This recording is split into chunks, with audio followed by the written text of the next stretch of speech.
welcome to another episode of the Ufocast. And before we crack on with this week's story, which is ESP, a couple of things. One more, I'll keep shouting out to him. Kurt Metz, who does the artwork for our podcast. Brilliant job. Again, I'd forgotten again last week. Emailed him at the last minute and he sent through the artwork for Confetti Check. So thanks again, Kurt. And the other thing is T-shirts. Remind me, Michael, what happened when we talked about T-shirts? I can't remember. A couple of episodes ago now, I think it was. So we had a conversation about the person who had originally called Random Bloke, Random Minion, and Keith Ford, who eventually has become one of my all-time favourite characters in the whole series. And I jokingly said, what I want is a Keith Ford Rocks T-shirt. Yep. And of course, like most jokes made by Doctor Who fans, we took it too far. So you've gone ahead and you've made a Keith Ford Rocks T-shirt, which I will be buying on payday, right? Yes. Because you've created a little shop. I have. Well, it was inspired by Clayton Hickman, who's done any number of obscure Doctor Who designs on Redbubble. So I was like, oh, let's have a look at what this website can do. And it basically, you set up a shop, upload a design, and you can apply it to any number of products. So it's not just T-shirts. You could get a mug with Keith Ford Rocks on it. You can get an iPhone or Android phone cover with Keith Ford Rocks on it. You can probably get a throw pillow with Keith Ford Rocks on it if you should so choose. But the main this isn't ESP. This is QVC. This is QVC. Yes. And inspired by that, there are actually 3 T-shirts out there. So there's another one inspired by Ed Straker's Destruct Negative thing on his briefcase, and a third one by the Do Not Enter sign over his office door. I've also made a few notes, so there will be more T-shirts available once I've converted my notes into some sort of GIF or JPEG or whatever. Fantastic. So bear with me, there will be more. And I'm sure we'll talk at great length about those as well. Well, yes. So how do we find out, hey, I'm interested in knowing more about where I could get these T-shirts from? Where would I look? Well, so I will put a direct link in the show notes, but if you just go to redbubble.com and search for Ufocast, then those 3 designs will come up. We get a very small percentage of the price. I think we get about $2.50 for each T-shirt, and any money that we do make from these T-shirts will go towards the upkeep of the podcast. It does cost a little bit to run the podcast each year, and anything that we make beyond that, we're donating to the Alzheimer's Society because Jerry Anderson himself died from the disease. So we want to do our bit to support that. So if enough people buy T-shirts, then we'll be making a donation, and we'll let you know, listeners, as that goes on. So indeed, you can wear the T-shirt that says Keith Ford Rocks. Yes, and we have had one customer so far who... And it wasn't me. It wasn't you. No, we have a chap who regularly emails the show, has bought a couple of shirts sent to the States. So do let us know how they are. And if any of you want any of the rest of them, particularly the Keith Ford Rocks T-shirt, which I'm very pleased with, then that would be great. Head over to Redbubble. And if you are going to ShadowCon, which is a month away now, if you're going to ShadowCon in Derby, I will be wearing the Keith Ford Rocks T-shirt. So if no one else is wearing one, I'll be there with mine if it's arrived in time. Brilliant. So that I suppose that preamble aside, let's launch into this week's episode, which is episode 15 in the order that we are going with, and it's called ESP. And Michael, do you have another terrible synopsis for us? Oh, here we go with the terrible synopsis. Not only is it terrible, but this is actually down as episode 8, which always kicks us off well. So John Croxley has ESP, extrasensory perception, and his powers are so pronounced that he can feel the future. Feel is underlined. When his wife Stella is killed by a UFO crash, he is determined to get revenge. He lures Straker and Freeman to his house, intent on killing them. They are defenceless, because he can anticipate their every thought and movement. Soon the truth, and Croxley's unpleasant motivation, becomes clear. His mind has been taken over by the aliens from outer space. Only Paul Foster can save the other two Shadow Men now! ! Again, that's just not how I saw the episode whatsoever, but okay. I was going to say that for these synopses, that's reasonably accurate, actually. Okay. I mean, I think that majors on what happens at the very end, I suppose. But that's still a pretty good description of the meat of the episode. Have you crushing the whole episode into 2 paragraphs? Yes. I will let you off. So, first impressions, Michael. What did you make of this one? Right. Well, I must admit, after, Adventures in Photography, which was last week, well, not quite, but that's what it's been. It's been a bit alien light of late, shall we say. Right, yes. And we actually got some alien action in this one. Yes. I think that's a fair enough assessment. There's more alienness in this. There's an actual flying saucer. There's a lot more model work. Yep. And these things always cheer me up. There's a bit of tension, which is good. And it's actual tension. It's not fake tension. Yes. You don't really know what's going on. No. Which is nice. It's got I don't want to say the feel of a Randall and Hopkirk deceased, but something of the same time. It's almost got a Sapphire and Steely feel to it, the episode in parts. So I liked it. This is much more up my street. Okay. It's got less emotional baggage, shall we say. Okay. I mean, even so though that's my feelings. So right. You? Yeah. Well, I mean, so next week, next time we're looking at the next episode, which is called Kill Straker, and I kind of figure this is almost Kill Straker in another sense. In both cases, you have, and this is spoilers if you haven't watched next week's episode yet. You've got people who are being manipulated by the aliens into killing Straker. Or in this case, killing Straker and Freeman as well. Yeah. And so it's very much of that brand of episode of the aliens are manipulating a person to do something. In the we had earlier in the series, we had Flight Path, which was they're manipulating him by blackmailing him. And then these kind of episodes are more.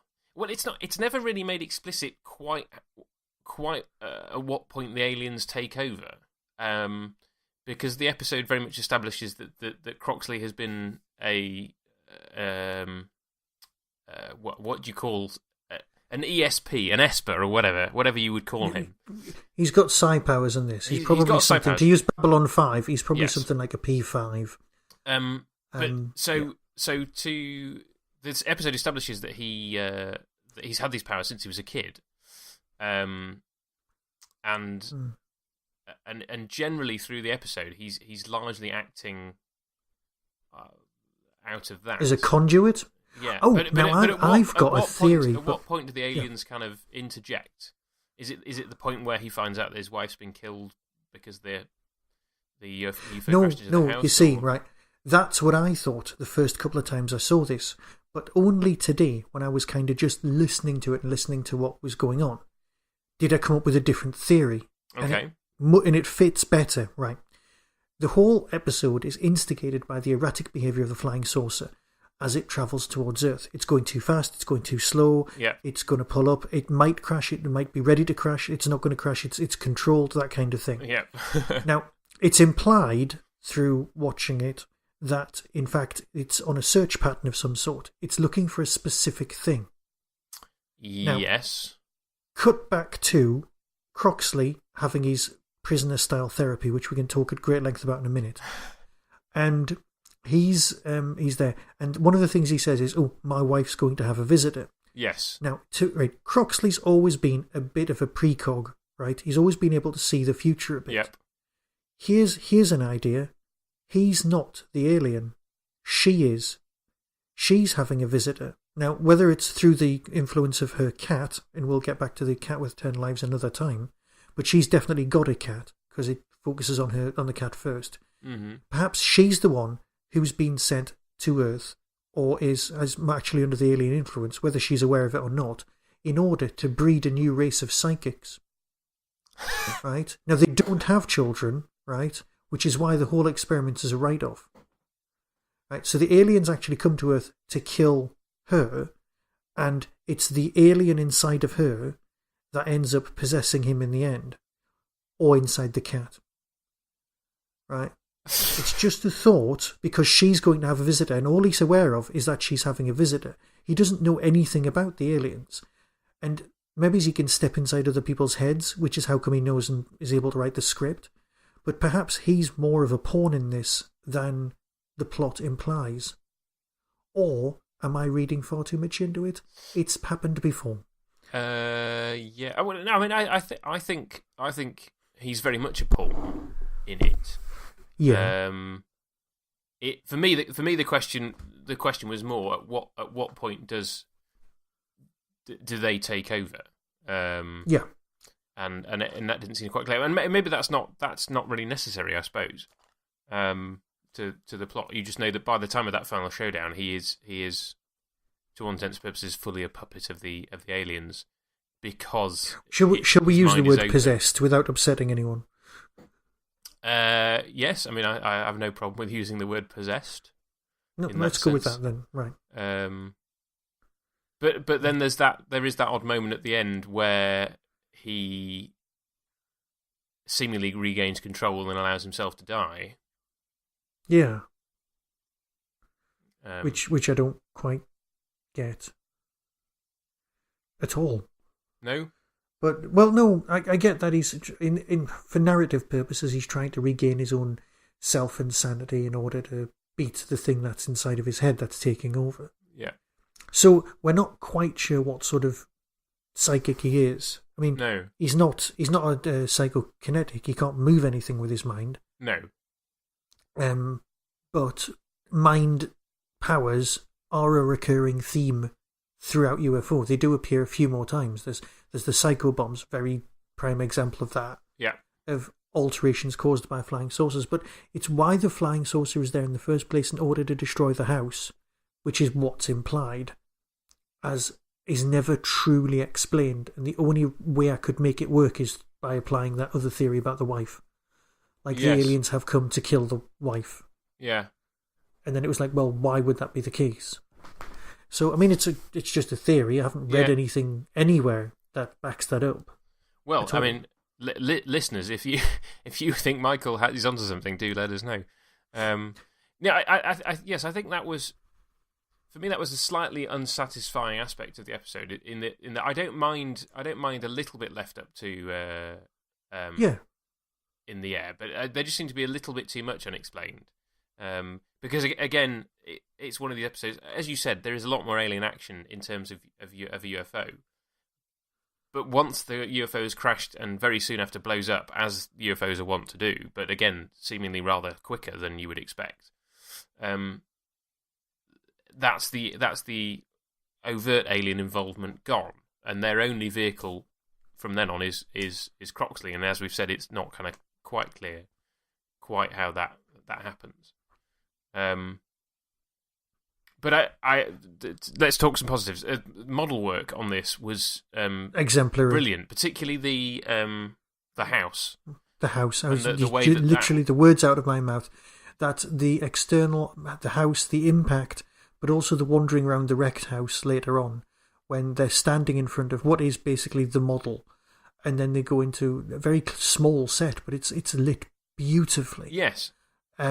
In order to give a bit of atmosphere when people are standing. I think there's some of the photographs that appear in the annual, there, which are my overriding memories. But I mean, there's the UFO flying through cloud. There's the shadow mobiles. It's just lovely. Yeah. Yeah. There's always great model work, but just yes.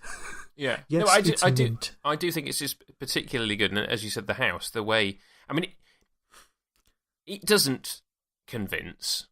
It is obvious that there's chroma key, green screen to put them in front of the model of the house, but I don't really care, because the way that the set and the model mesh and everything, it works really, really well.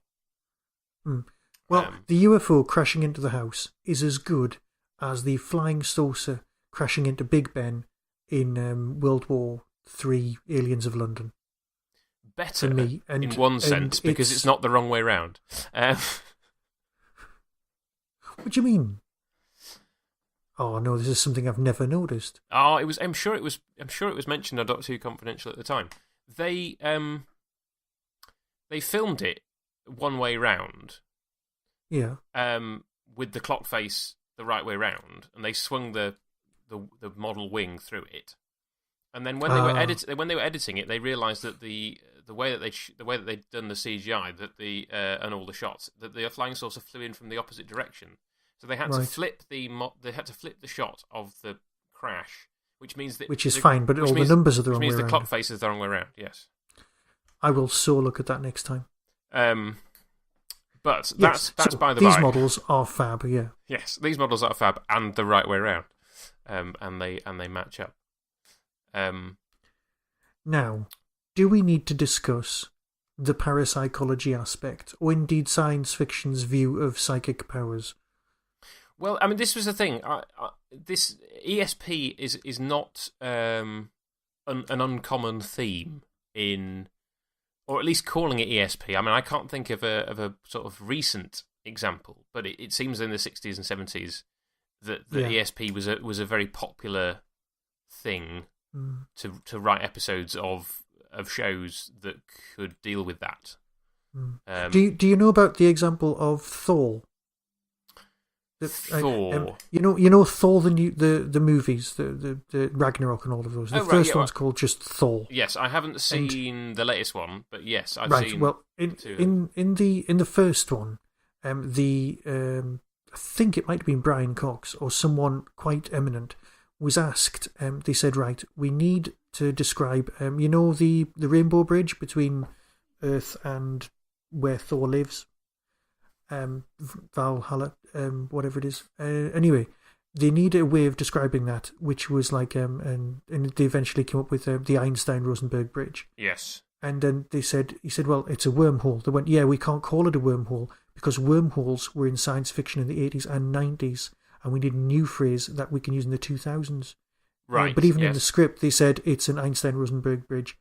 You mean a wormhole? Yeah. So even in the script, they've turned it into that, but they had to find a new phrase that didn't sound dated. So it's a sci-fi phrase that's dated, that's moved on. So, yeah, you are right. ESP is something that used to be, I mean, it's banded around in Space 1999. It's kind of early X-Filesy, and then it fades away because we were always after more specific types of psychic powers labeling. There was the precogs, which kind of is primarily used in your what's that? Minority Report. Yeah, in Minority Report. But then in Babylon 5, you've got a specific branch of the side core who are like that. But then you've got your psychokinetics, your pyrokinetics, and it's the ones who can cause fire, the ones who can cause things to move, all of that business. And we kind of started pigeonholing them as sci-fi readers, going, right, well, these were the ones who can just move things slowly. These are the ones who can see the future. It's as if we were trying to break it down into sight and sound, and you know what I mean, and lifting things. It was a breaking it down into much more almost believable techniques. And I haven't seen The Men Who Stare at Goats, but I will see that at some point. Oh, yes. Because one of my all-time favourite films is Firestarter, so I'm a big fan of that kind of thing. There was a period of my life when I was really into that sort of film. You tell me, I'm not familiar with the film. Firestarter is by far Drew Barrymore's greatest movie, right? And I say that with absolute honesty. Her performance, right? It was basically made around the same time as E.T., so she's a tiny kid, a little bit later, but she's a kid who's going to reach puberty, and her parents were being experimented on by the CIA to get psychic powers. It's a Stephen King novel. Right. But it's a kind of, it's a semi-disposable film. This one and Dead Zone came out around the same time, and they're my two favourite Stephen King adaptations. And in it, she can start fires with her mind, but eventually she'll become like they're all terrified of her reaching puberty and becoming the most powerful creature in the world, so she can split people apart. It's like Scanners, where people had powers and things like that, which is, again, an 80s sci-fi classic, which I do think people should see. So I do like that film, but Firestarter for me is definitely a classic.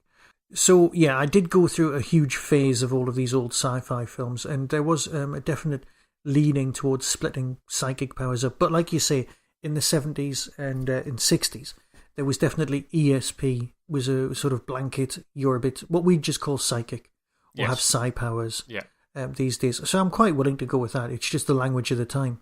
Yeah. They're not as specific. I mean, if this had been made 30 years earlier, it would have been, this man has mystic powers, and it would have just been the same stuff. So, not a problem. Yeah. So the thing I do have a problem with, however, is the Doctor. Well, I was going to say, let's talk about his treatment. Well, and this is one of the bloopers in the story. In the credits, he's credited as Dr. Ward, but on the plaque, he's very clearly Dr. Brunner. Yeah, the camera really zooms in. Did you read any of the other things on that plaque? Briefly. Some of the other ones were jet cars. Yes. Vision of the future. So what's your problem with Dr. Brunner and the treatment that he's receiving? There's a couple of things. First off, by the distant future of 1985, clearly psychologists or parapsychologists just believe in ESP. Yeah. And their answer to it all is to just sort of have an act and tour the stages. That's their entire therapy. Why don't you just set yourself up as a magician? Oh, thanks, Doctor. That's brilliant. Will that help with the nightmares? No.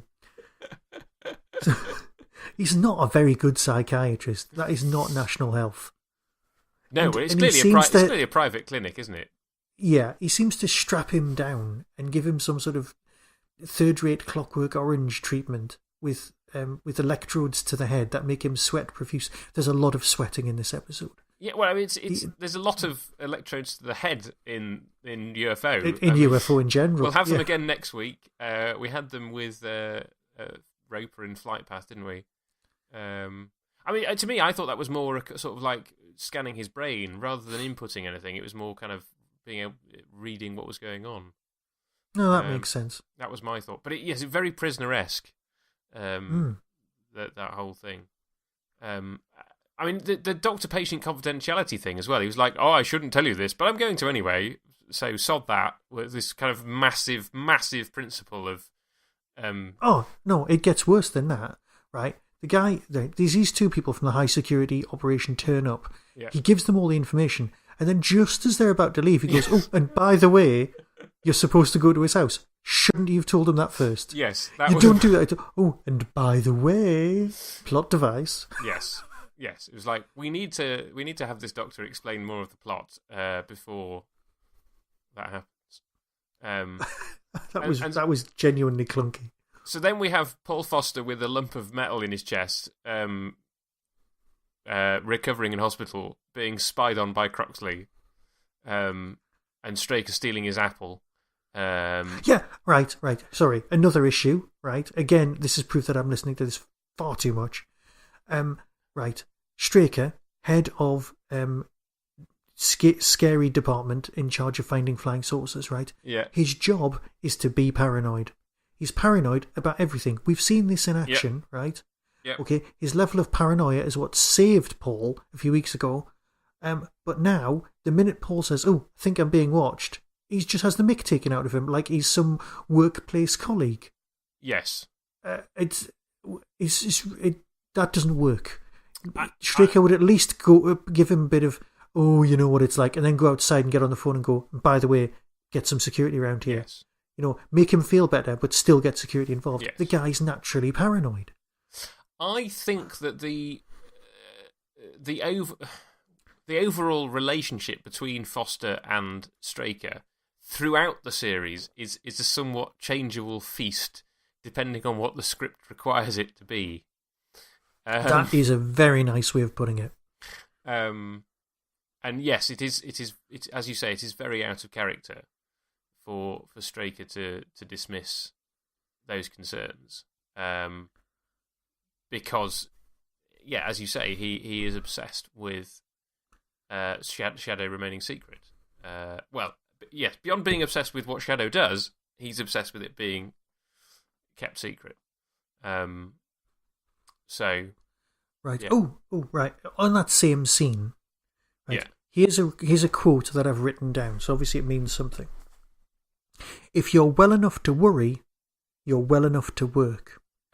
Do you think that is the Tory party's works and pensions new policy?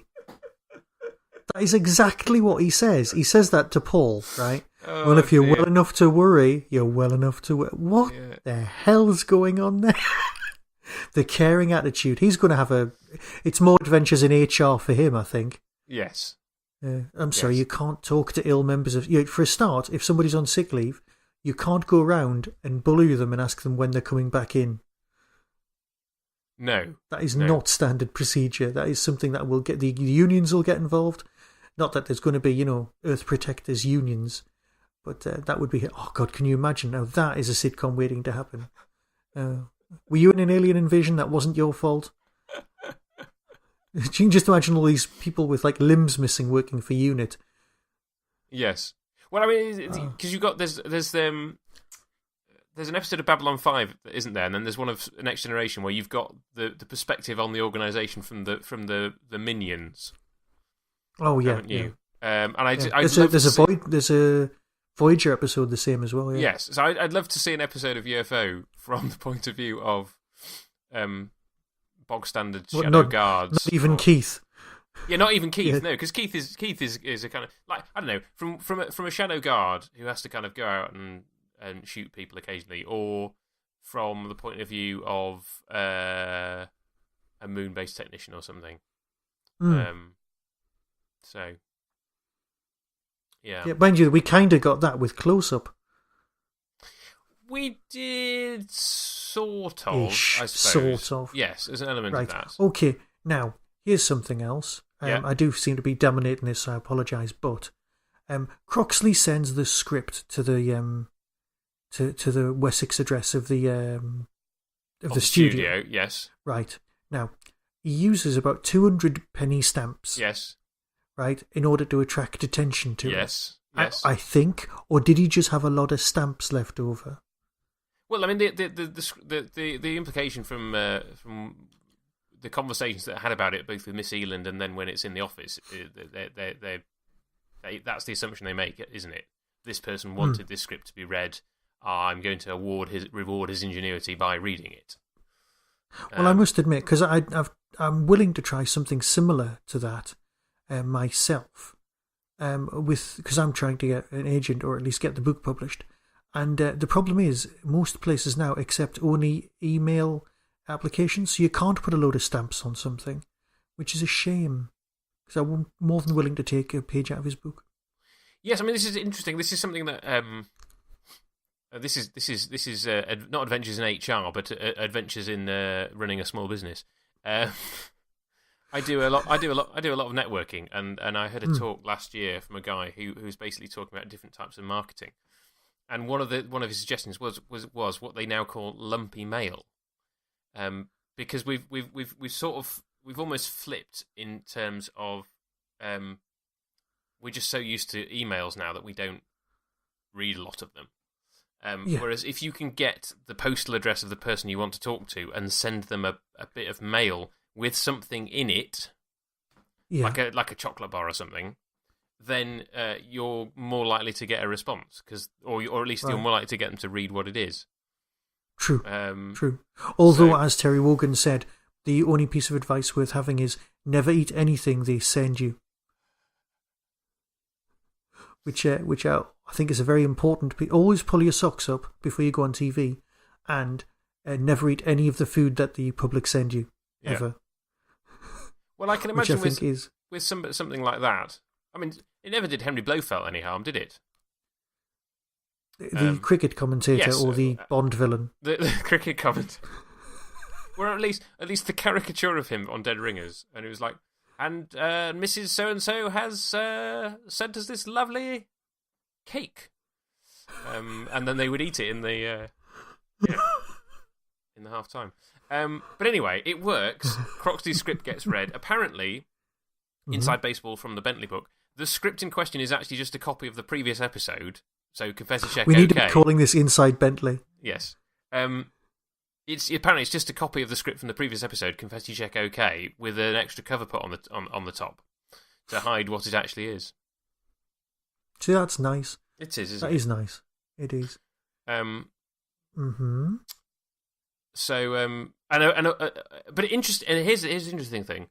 He from what we know, he harvests his information from Foster's brain, right? Doesn't he? So it's presumably Shadow, a script of Shadow as seen by Foster. But as we've experienced and chatted about, Paul does get sent to do absolutely everything. He is the Riker of the episode. Because you see him on board Skydiver, you see him in the moon base, you see him in the mobiles. So he is definitely the person whose brain you want to get inside of if you want to know how everything works. Yes, I would agree with that, but it would be interesting for Straker and Freeman to properly read the script and see how they are portrayed by somebody who's read Paul's mind. It would be better than reading Paul's mind after, say, the episode where he hallucinates about being kidnapped by aliens. Or partway through next week's episode. Spoilers. Good point. That would be an interesting script. That would. But perhaps this just leads more credence to my whole meta level of theory that Jerry Anderson was in fact protecting the Earth. Yes. Yeah, you see, we just keep coming back I just keep coming back to this, and I suspect this is a new TV series waiting to happen. Can I just say, you know my idea about UFO 2020? Yes. Starring Benedict Cumberbatch's mum. Yes. Well, I think that is that's just a goer, because I've given it far too much thought. I keep coming back to it and scribbling notes in the margin and all sorts. Did you hear this week's Big Finish podcast? Bear with me. No, I haven't, but I'm sure it's relevant at some point. It is. Well, sort of. This month's brand new Doctor Who release for the monthly range has got the guy who played Garth Marenghi in it. Right. And are you a fan of Garth Marenghi? I beyond the name Garth Marenghi's Dark Place, I am unaware. I think that's basically it. I think you've mentioned it once in this podcast. I think it's because before. I'm just a ridiculous fan of it. Anyway, I emailed Big Finish saying, have you considered this? And normally their reply is no, or we have considered it, or go away. But Nick's response was, no, we hadn't thought of that. That's not a bad idea. We'll look into it. So I am definitely plugging for Garth Marenghi's Dark Place, Big Finish. Right. Oh yeah. Because it's what I want. So I want random stuff made by Big Finish just on my whim. So which brings us back to UFO 2020. So I'll be emailing them about that at some point. Because we could get, Mr. Anderson Jr. involved. And he could be making a nice UFO for us. Well, yes, I know. I mean, it's not going to happen, really, is it? Well, we've got Captain Scarlet from Big Finish, haven't we? That's true. And obviously he has directed, Jamie Anderson's directed Doctor Who stuff. And they're just doing Star Cops. Oh, I know. Can't wait. So I would suspect there would be the rights issue, as with everything, and the desire to do it. And we know Andrew Smith, late of Doctor Who podcasting's parish, is a UFO fan. Listens to this show, as far as we know. Hello, Andrew, if you're listening. Fabulous interview with him on Radio Free Scorer this week. So he would be great to write Big Finish UFO. I know. Oh, right. Okay. So enough of our random whims. Back to the story. Is there any more points you need to make?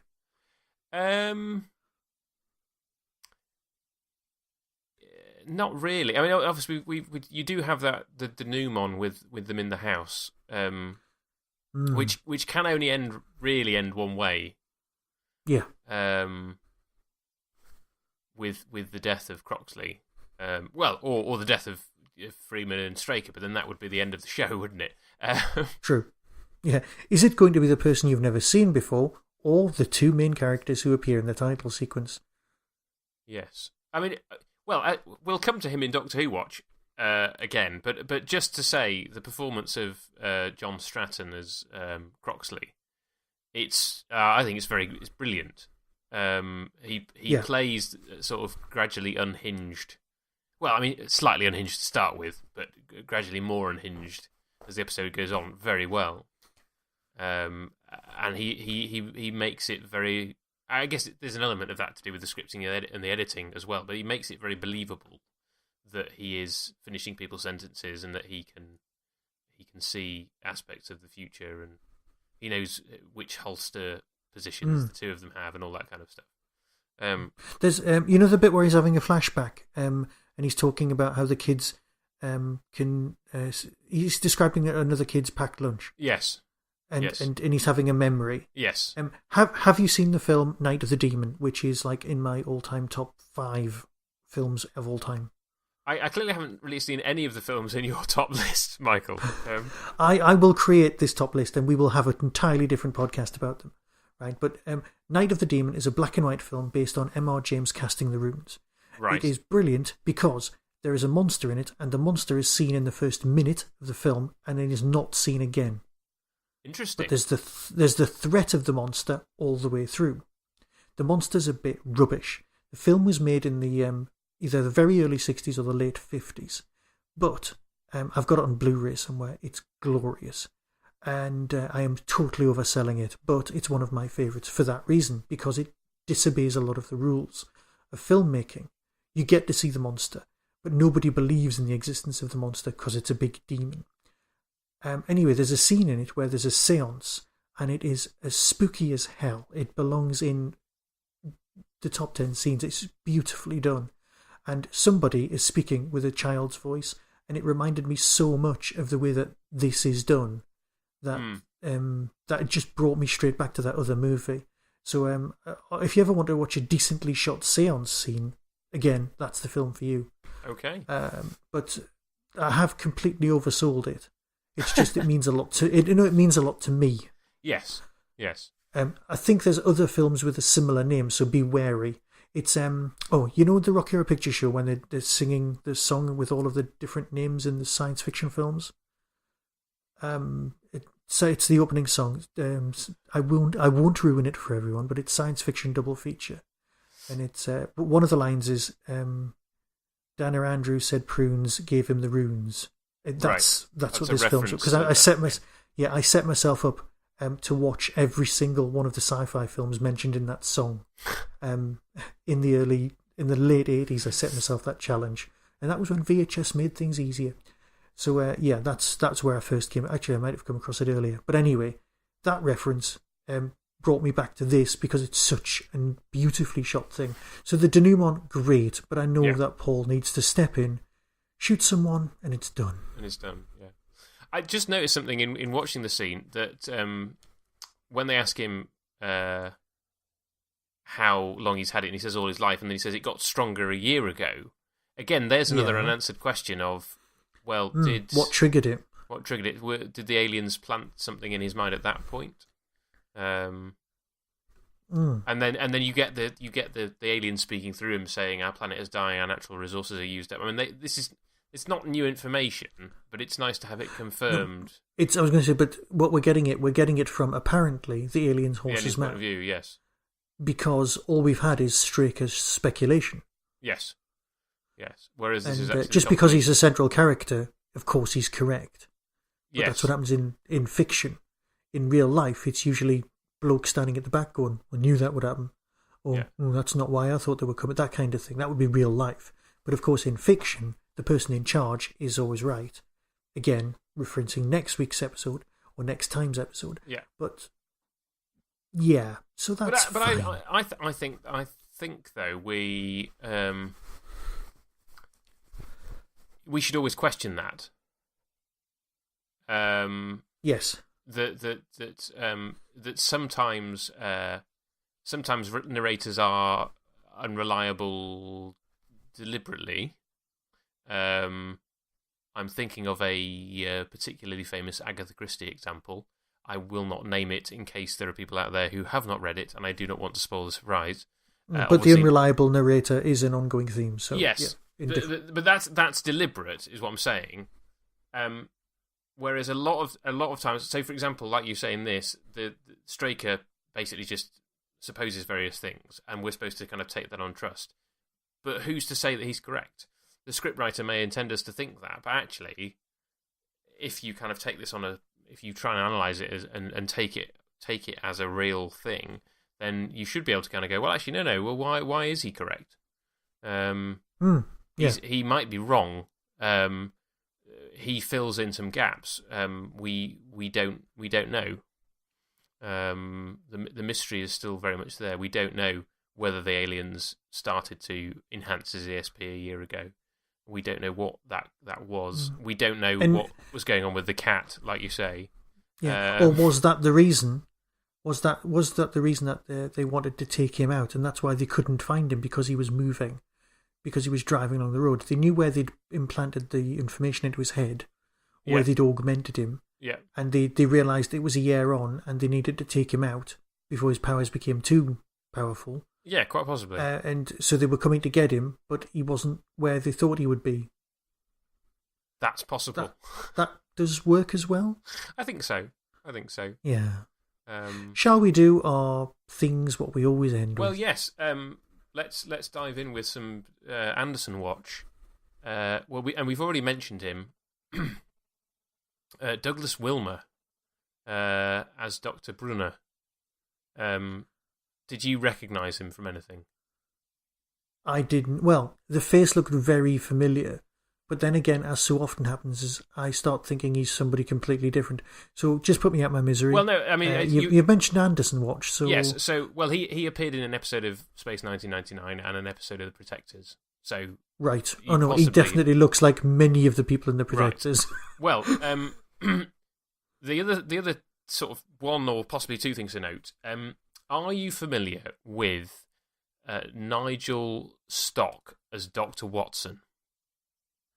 Oh, which Holmes was he with? Well, this is the question. He was with two Holmeses, because Holmes changed partway through. So the more remembered, because he's more famous, was Peter Cushing. Right. But that same series... he was originally played by Douglas Wilmer before he stopped and was replaced by Peter Cushing. But Nigel Stock was the through line of the Watson all the way through.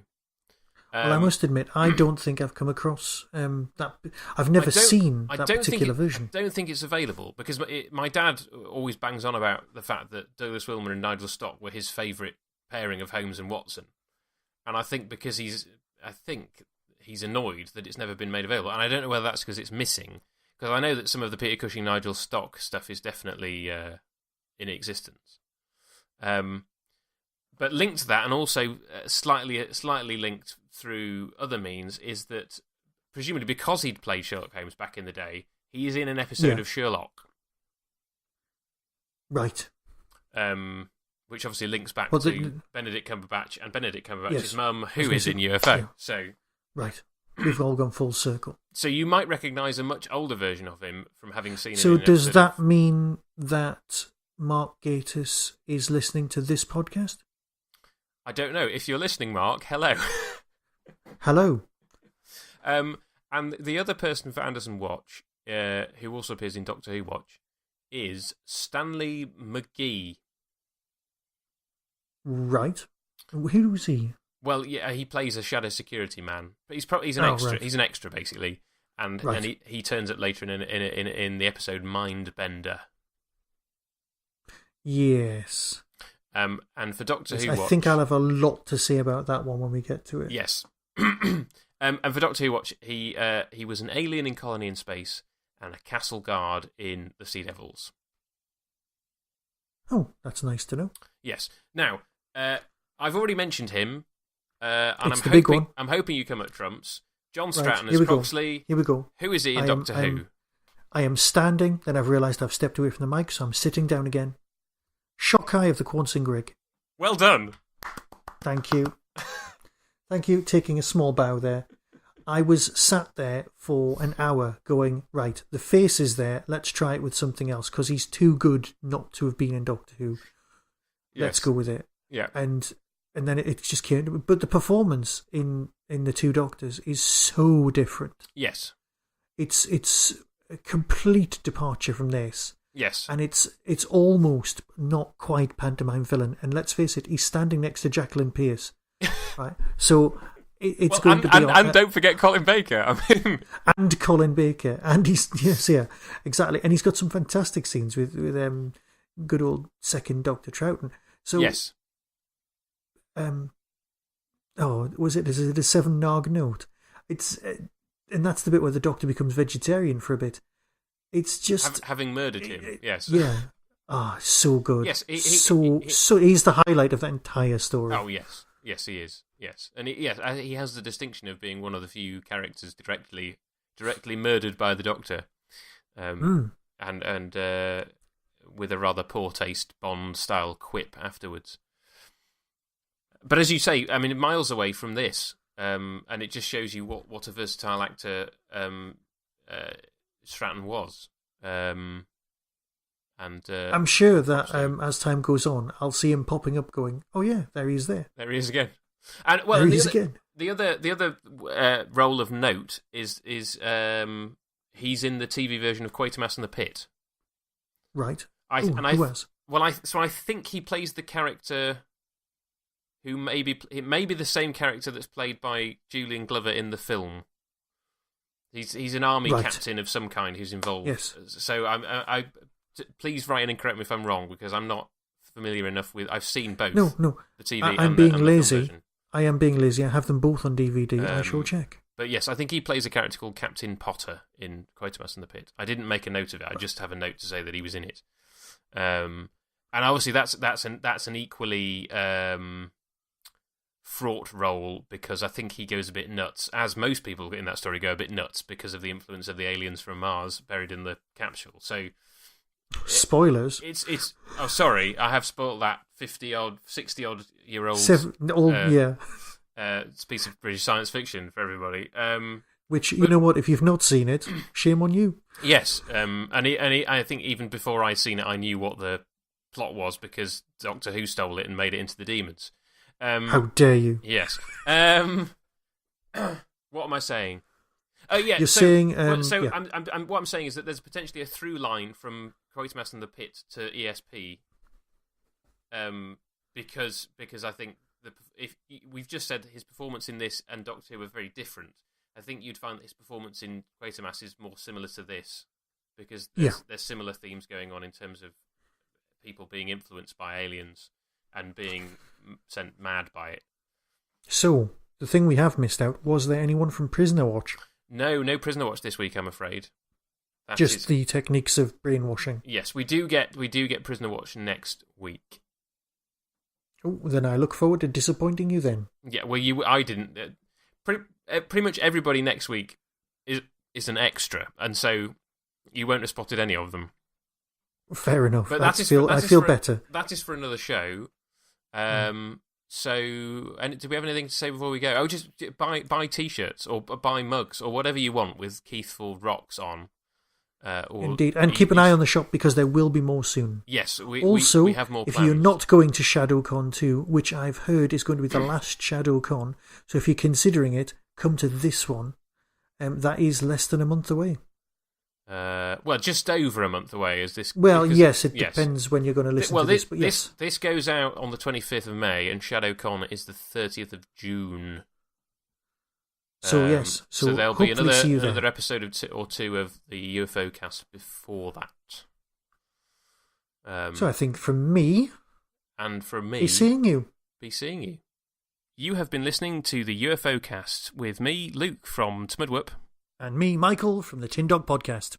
Please get in touch with the show. Let us know what you think and any feedback you might have. ufocast@yahoo.com. Or on Twitter @UFO_cast. Available on Stitcher and iTunes.